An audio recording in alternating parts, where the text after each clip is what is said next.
శిఖర ఆయుర్వేద మూలిక వైద్యం నెల్లూరు నుంచి అండి. నా పేరు సయ్యద్ మంజూర్ అహ్మద్. అందరికీ నా నమస్కారములు. ఈరోజు మీ ముందుకి కొత్త ఫార్ములాతో వచ్చానండి. కొత్త ఫార్ములా అంటే మోదుగ లేహం ఎలా తయారు చేయాలా, ఎలా చేసుకోవాలా, ఎలా తినాలా, ఎలా అనేది మీకు పూర్తిగా ఈ వీడియోలో మీకు చెప్తాను. ఏ మోతాదు లెక్క ప్రకారంగా చెప్తాను, ఏమి దాచిపెట్టకుండా అన్ని వివరంగా చెప్తాను. ఇదోండి, ఇది వచ్చేసి మోదుగ పువ్వులది నీడలో ఆరబెట్టిన పువ్వులు చూర్ణము 1 కిలోనండి. ఇది ఈ మోదుగ చూర్ణము. తర్వాత వచ్చేసి బెల్లం వచ్చేసి 1.5 కిలో, అంటే ఈ 2 కిలోలు ఉండే దీంట్లో సగమే వేస్తాను, 1.5 కిలో బెల్లము. ఇది తేనె, అడవి తేనె మా అన్న నంద్యాల నుంచి పంపించాడు. 1 కిలో తేనె. ఈ కిలో తేనె కూడా 800 రూపాయలు అయింది కిలో తేనె. తర్వాత వచ్చేసి దీంట్లో వచ్చేసి జాజికాయ, ఇది జాజికాయ, జాపత్రి, యాలకలు, ఇది వచ్చేసి మన కర్పూరం లడ్డూలు వేస్తూ ఉంటాం స్మెల్కి మంచి వాసన. ఇది సుగంధ ద్రవ్యాలు. ఇంకా దీంట్లో ఏం వేస్తా అంటే లవంగాలు వేస్తాను, చెక్క వేస్తాను, ఈ మొత్తం వేస్తానండి. తర్వాత ఇప్పుడు ఇది ఎలా చేసుకోవాలా అంటే ముందుగా 1.5 కిలో బెల్లం పగలగొట్టి వేయాలి. దీంట్లో వేసి 1 గ్లాస్ నీళ్ళు వేసి పాకం మాదిరిగా వచ్చేది, అంటే లేత పాకం ఇట్లా పడితే తేనె మాదిరిగా ఉన్నట్టు అది చూసుకోవాలా. ఆ తేనె పాకం వచ్చినప్పుడు ఈ బెల్లం ఈ చూర్ణం వచ్చేసి దాంట్లో వేసి కలిదిప్పేయాలా. తిప్పినప్పుడు అది కొంచెం బాగా ఒకటి వేస్తుండాలా, ఒకటి తిప్పుతూ ఉండాలా, అంటే గడ్డలు కట్టకుండా ఉండాలా. లేహం మాదిరిగా అయిపోద్ది. లేహం అయిన తర్వాత దింపేసి చల్లారించుకోవాలా. చల్లారిన తర్వాత తేనె వచ్చేసి అప్పుడు కలుపుకోవాలి. ఈ తేనె 1 లీటర్ తేనె వేసేసి దాంట్లో బాగా కలిపేస్తే లేహం అయిపోతుంది. ఇది ఎందుకు వాడతారు, దీని ప్రయోజనాలు ఏంటి అంటే ఇది ఎప్పుడు తయారు చేసుకోవాలంటే మనకు సంవత్సరానికి ఒక్కసారి సీజన్ వస్తుంది. ఈ సీజన్లో మనం సేకరించుకోవాలి. ఈ ఫార్ములా నాకు చెప్పింది మా నారాయణ గురు గారు, ఆయన పాదానికి నమస్కారములు. ఎందువల్లంటే ఈ ఫార్ములా నాకు పోయిన సంవత్సరం నుంచి చేయాలనుకుంటున్నాను. ఈ సంవత్సరం ఆయన కాడికి పోయి ఈ ఫార్ములా మొత్తం తెలుసుకొని పువ్వులు కూడా సేకరించి మొత్తం తీసుకొని వచ్చి ఎండబెట్టి శుద్ధం చేసి ఇవన్నీ చేశానండి. ఈరోజు మీ ముందుకు నేను చెప్తున్నాను. దీంట్లో ఏది దాచి పెట్టను. నేను చెప్తే క్లియర్గా చెప్తాను, లేకపోతే చెప్పను. ఎవరైనా చూసుకోండి, అందరూ రాసుకొని పుస్తకాల్లో పెట్టుకునేది కాదు. మీరు తయారు చేసుకునేటట్టు చూసుకోండి. మీరు అభివృద్ధి చెందాలా, మన ఆయుర్వేద వైద్యులు అభివృద్ధి చెందాలా, మన ఆయుర్వేద వైద్యం ముందుకు సాగాలంటే మనం కొన్ని చెప్పాల్సిందే. అన్నీ చెప్పబడలే, మనకు కొన్ని ఉండాలా. మనం ఏది వీడియో ముందుకు వస్తే అది మనం క్లియర్గా చెప్పాలా.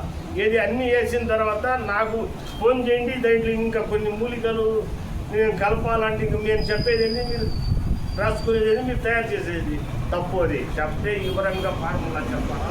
వాడే వైద్యుడు, లేదంటే వాడు వ్యాపారస్తుడు. నా దృష్టిలో వేరే వాళ్ళ గురించి నాకు అవసరం లేదు. నేను చెప్తే కరెక్ట్గా చెప్తాను. ఎవడైనా తయారు చేసుకోవచ్చు. తయారు చేసుకోలేని పక్షంలో మీ బిజీ లైఫ్లో మీరు పెద్ద గొప్ప పని వాళ్ళు ఉంటారు, వాళ్ళకి తీరిక ఉండదు. వాళ్ళు నా ఫోన్ చేయండి, నేను మీకు పంపించగలుగుతాను. ఇది ప్రతి ఒక్కరు తినవచ్చు. రోజుకి 2 గ్రాములు, 1 గ్రాము ఉదయం, 1 గ్రాము సాయంకాలం. ఇది దేనికి పనికి వస్తుందంటే లేడీస్కి అయితే వాళ్ళు ఉండే దోషాలకి, వాళ్ళ లోపల ఉండే ఏమైనా ప్రాబ్లమ్స్ ఉన్నా కొన్ని చెప్పని ఉంటాయి. ఆ గర్భసంచి దోషాలు ఇలాంటివన్నీ పోతాయి లేడీస్కి అయితే. తర్వాత మనకు ఏ ప్రాబ్లం ఉన్నా అన్నిటికీ పనిచేస్తుంది ఇది. ఆడవాళ్ళు కానీ మగవాళ్ళకి దేనికి పని చేస్తుందంటే దాతులు, తీరే కణాలకి, మనిషి బలహీనత ఉంటుంది, బ్లడ్ తక్కువ ఉంటుంది, తర్వాత నీరసంగా ఉంటుంది. అన్నీ ప్రతి ఒక్కదానికి మోదుగా అంటే దేవతలు తిన్న లేహము ఇది. ఈ లేహము మీరు తయారు చేసుకోండి. నేను వివరంగా చెప్పిన మొత్తం ఏది దాచి పెట్టుకున్నాను. ఒకటి ఇది మళ్ళీ కలపాలా, ఇది మాది, ఇది నేను చెప్పను. ఉండేది మొత్తం క్లియర్ కట్గా కోల్తో సహా చెప్పినా చూసుకోండి. ఇది తేనె అడిగింది లీటరే. 1.5 లీటర్ బెల్లం, మళ్ళీ చెప్తున్నా 1.5 లీటర్ బెల్లం పాకం వచ్చినట్టు చూసుకొని తర్వాత మోదుగా ఈ చూడడం దాంట్లో వేసి చిన్నగా ఒకటి పోస్తుండాలా, ఒకటి కలిపెడతా ఉండాలి, లేదంటే గడ్డలు కడుతుంది. చేసుకొని మీరు చేసుకోండి, మీ వ్యాపారం చేయండి.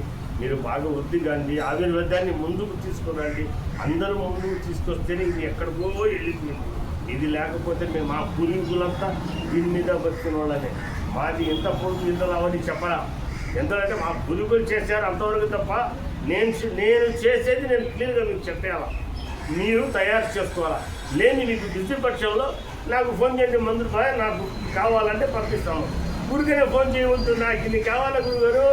ఇలా చాలామంది చేస్తూ ఉంటారు ఈ డకాయిట్లు, కొనేవాడు కాదు వాడు. ఏం చెప్తారు, గురుగారు అది ఎంతకి ఇస్తారు, సరే గురుగారు నేను చూసుకొని మీకు ఫోన్ కొడతాను. అలాంటి వాడికి ఎందుకయ్యా ఫోన్ చేయడం, నా టైం వేస్ట్, నీ టైం వేస్ట్. నీకు కావాలంటేనే ఫోన్ చేయి, పంపిస్తాను. లేదు అంటే నువ్వు తయారు చేసుకో, చెప్తున్నా కదా ఈ ఉండాలా ఇది సంవత్సరం ఒకసారి. దీని సీజన్ కూడా అయిపోయింది. తెచ్చిన సీజన్లో ఇది కోసేటప్పుడు మా గురువు గారు పైన చెట్టు మీద ఉన్నప్పుడు నేను కింద ఆ పూలు ఏరుకున్న ఆ వీడియో కూడా మీకు పెట్టిన. అలాంటప్పుడు అప్పటి నుంచే నేను వీడియో చెప్పు 2 వీడియోలు చేసినా, మళ్ళీ 3వ వీడియో అప్పుడు పూలు తెచ్చింది, పూలు కోసుకొచ్చింది, యాడ్ ఉండేది మీకు వీడియో చెప్పిన. ఇప్పుడు తయారు చేస్తుండేది చూపించిన. ఇక తర్వాత మీ ఇష్టం, మీరు తయారు చేసుకోవచ్చు. నేను తప్పుగా చెప్పానని మీరు ఏమి వేరే విధంగా అనుకోవద్దు. ఎందువల్ల అంటే నా ఊరికనే ఫోన్ చేస్తాను కదా, నాకు అది కావాలా ఇది కావాలా, మళ్ళీ డబ్బులు కొడతాను, చూసుకొని డబ్బులు కొడతాను. నేను బిజీగా ఉన్నానండి, ఈ ఫోన్ ఎందుకు నాకు చేయడం, నేను బిజీ, నేను ఖాళీగా ఉన్నానా. నేను ఎవరు బిజీ వాళ్ళకు ఉండదు. కావాల్సిన వాళ్ళే ఫోన్ చేయండి, లేదా దాని గురించి తెలియకపోతే నాకు మళ్ళీ ఫోన్ చేయండి. ఇలాంటి గురువులు మా గ్రూపుల్లో పేర్పి భాస్కర్ గురువు గారు, తిరుపతి రమేష్ గురువు గారు, వీళ్ళు చెప్పి మొత్తుకొని వాళ్ళు గ్రూపుల నుంచి వెళ్ళిపోయారు. కానీ నేను పోయిన తర్వాత మాకు ఫార్ములా దొరకాలంటే దొరకదు. నేను ఒక ఫార్ములా ఒక ఆయనకు ఫోన్ చేశాను, మా పేరుని భాస్కర్ గురువు గారు చెప్పింది అది కరెక్ట్గా. ఆమె నాకేం చెప్పిందంటే, ఫార్ములా అడిగినప్పుడు ఏమండి మీరు వస్తుందన్నీ తెచ్చి నాకు ఫోటో పెట్టండి, తర్వాత నేను చెప్తానని చెప్పింది. చూడండి, ఆయన ఎవరో మా గురువుగారు అందరికీ చెప్పాడు. నేను ఆ టైంలో సరిగ్గా చూడలేక ఆమెను అడిగితే ఆమె బిల్డప్, సరే ఆమె ఇష్టం చెప్పకపోతుంది. కానీ నేను అట్లా చెప్పను. నాకు ఎవరైనా సరే తయారు చేసుకునేటప్పుడు నేను చెప్పింది, నేను గొప్ప వైద్యుడని చెప్పను. నేను ఎన్నో కష్టాలు పడి 7 సంవత్సరాలు రాత్రి పగులు కష్టపడి ఎన్నో గురువులు కాడ తిరిగి, అలాంటి కష్టాలు మీరు లేకుండా నేను చెప్పిన 4 అయినా మీరు నేర్చుకొని మీరు తయారు చేసుకుంటారని నేను కోరుకుంటున్నాను. ఏది కూడా ఒకటి కూడా దాచిపెట్టుకోబడ్డా, నా గాడికి రాబడ్డా. మీరు నేను ఆ డౌట్ ఇస్తే అడగండి, నేను చెప్పిన ఫార్ములా నాకు వచ్చిందే నేను చెప్తాను. ఎన్నో 3-4 నాకు వస్తాయండి, అదే నేను చెప్తాను. నేనేం పెద్ద వైద్యుడు అని చెప్పలే. నేను చాలా ఈ నేర్చుకునేటప్పుడు చాలా అవమానాలు పడినాను, చాలా కష్టపడాను. అలాంటివి మీరు లేకుండా మా వైద్యులందరూ మనది ఒకటే కులము, వైద్య కులము.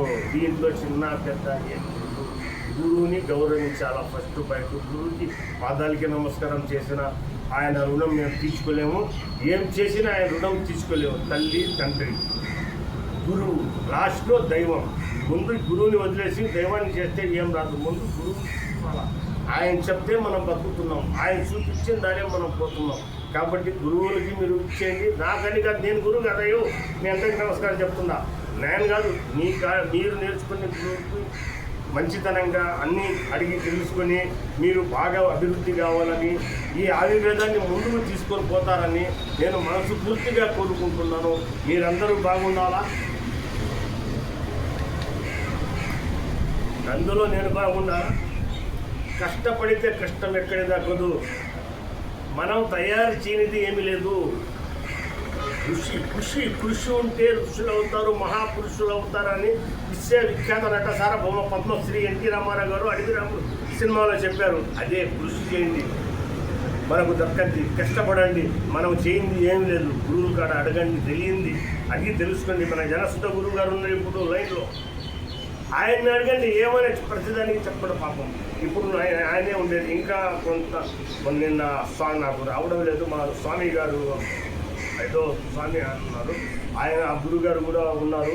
ఇంకా తర్వాత ఇంకొకతను రమేష్ గారు